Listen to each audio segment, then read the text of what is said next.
nagsimula ulit lumobo ang mga kaso ng COVID-19 sa Singapore. Ayon naman sa isang eksperto, bagamat dapat mag-ingat, hindi naman dapat mabahala dyan ang mga Pinoy. Nasa frontline ng balitang yan, si Ria Fernandez. Isa't kalahating taon nang hindi mandatory ang paggamit ng face mask sa bansa. Pero may mga tulad ni Hazel na pinipili pa rin maging protektado laban sa sakit. Uso pa din po kasi ngayon yung ubo at saka sipon. Kaya para makalaban sa bacteria, naka-face mask pa rin po ako hanggang ngayon.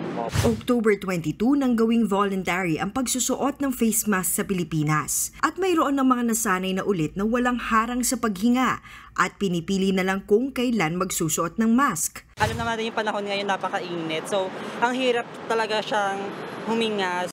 Ako nagpi-face mask lang ako. Halimbawa, pag nasa public vehicles, yung mga ganun, sa van or bus, yung mga may mga kasama kang tao na may aircon. Pero sa ibang bansa gaya ng Singapore, hinihimok ngayon ng publiko na magsuot ng mask dahil yan sa bagong coronavirus wave. Mula sa 13,700 na kaso, halos dumoble sa 25,900 ang bilang ng mga tinamaan ng COVID-19 sa Singapore sa pagpasok ng Mayo. Sabi ng Singaporean Health Ministry, wala naman itong nakikitang kumakalat na mas nakahahawa o mas malalang COVID-19 variant kaya sumipa ang mga kaso.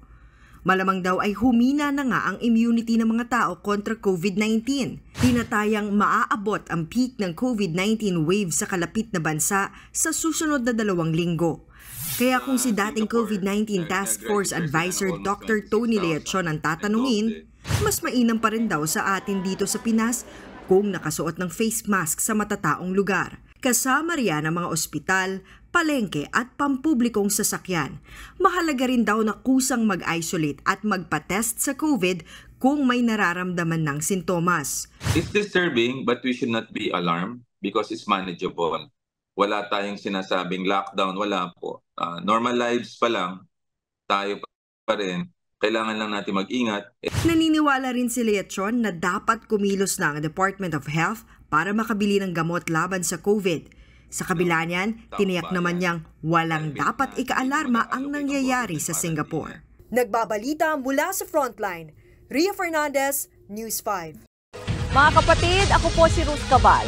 Maging maalam at may pakialam sa mga may init at rumaratsyadang balita sa Frontline Express. Para maging updated sa balitaan, mag-subscribe lang sa social media pages ng News 5.